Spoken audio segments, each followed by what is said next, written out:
season in the air. With so many disappointments in Texas sports over this past weekend, what's left to assess and where do we go from here? Meanwhile, we have to give these 4 teams a shout out and another look because they just might be the best in the league. Then, from lottery pick to castaway, find out what this former NBA player has to say about the league today, next on 3D. Woo! Good morning, good afternoon, good night, to whatever time that you may be watching. I am your host, William Bush, aka DollaBill, and this is 3D. I appreciate you all for tuning in to yet another episode 5 here tonight on 3D. And it was a tough week for Texas sports to watch as a whole. I'm talking tougher than watching Ben Affleck act tough.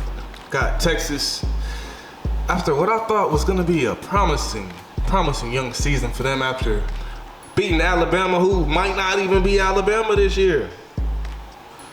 All just to break my heart yet again and lose to Oklahoma for what?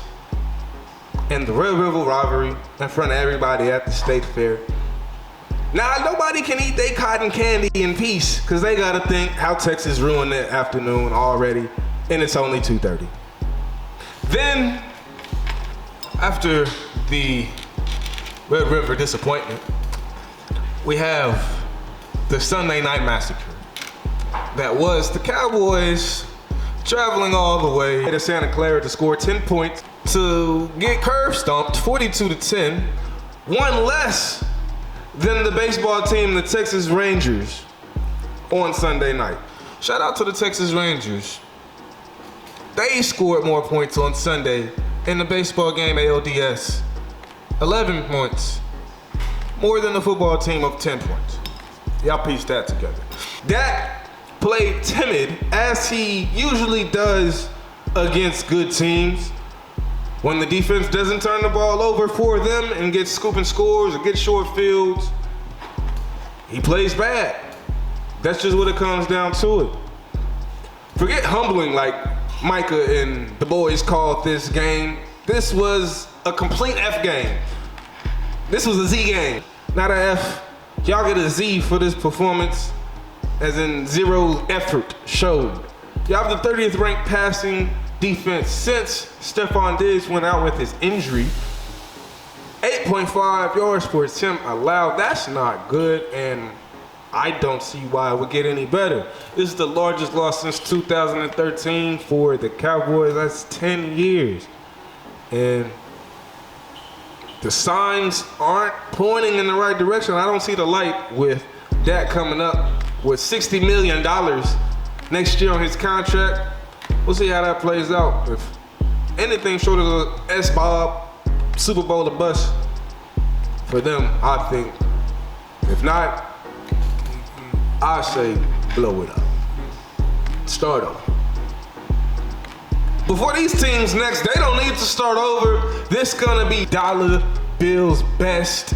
This is my 4 best teams in the league that are playing on fire, playing out of their minds.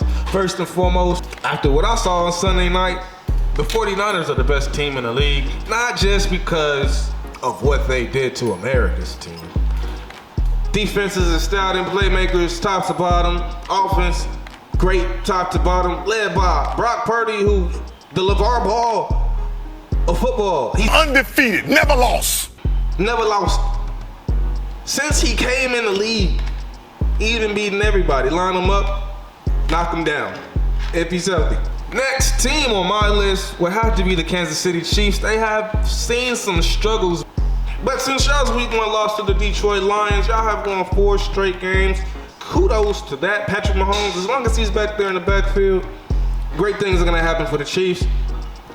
Unfortunately, the 3rd best team for me, and without DollaBill's best, would have to be those guys that's flying high up there in Philadelphia.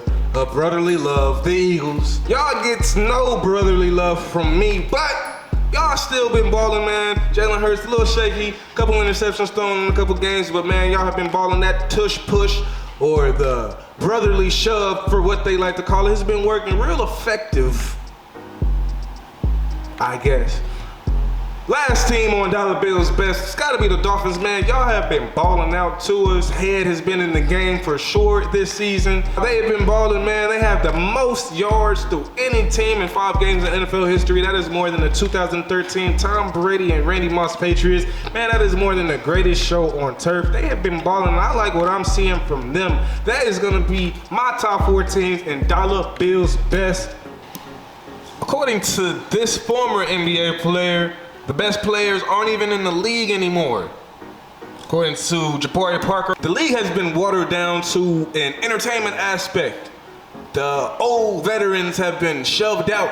Besides the oldest straight backs in the league, Udonis Haslem, and they have been cast aside for younger guys, the fresher new guys that still wet on the nose, you know, green on the ears. Those guys, the veterans have been cast aside for the entertainment aspect and draft picks. Only about 10 to 12 teams are even competing while the rest are tanking, looking for these draft picks and green players. Guys like Dwight Howard and Jabari Parker, John Wall, Boogie Cousins, they can't get opportunities because they're guys that don't fit this modern era of basketball. You know, the stretch bigs, you know, those guys that's gonna shoot, stretch the floor. They don't want the old wash guys that's been through it, that's done, that's on the back burner of their careers. They don't want those guys. They want the youth that's still jumping out the gym, that's bringing in the guys, that's bringing in the crowds, the TikToking, the Instagrammers. That's the guys that they want on the team, according to Jabari Parker. It's pure entertainment now. And the copycat league of what the NBA is has forced them out. They want stretch bigs. They don't want guys to shoot in mid-range. Mid-range is strange, and they ain't doing nothing for that change. They can't make a shake with 2-pointers. 3-pointers is what they need. Based off of Steph Curry, it's a copycat league, so guys like Jabari Parker, like Dwight Howard that, you know, should be nowhere near the free throw line, 3-point line, anything like that, shooting anything but lobs and dunks.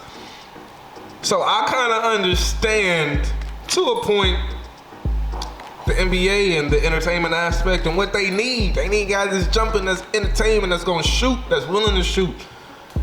Mid-range, they can't do nothing for them no more.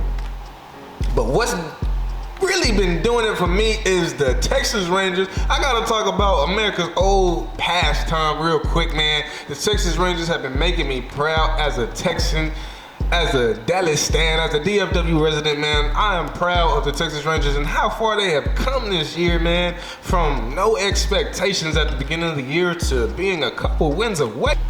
They have been looking great.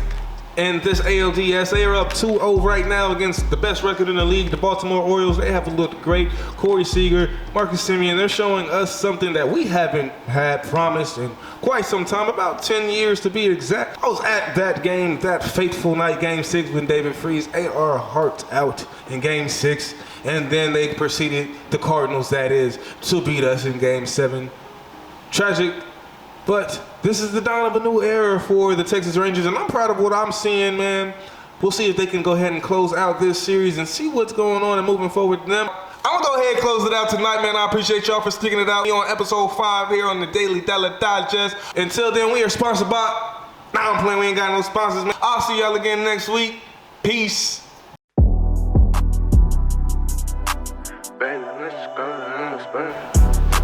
Tougher than...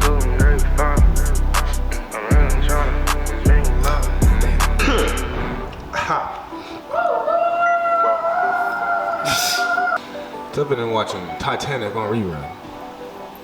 Water. The oldest straight back braids in the league. You hopped up in that race. We got that.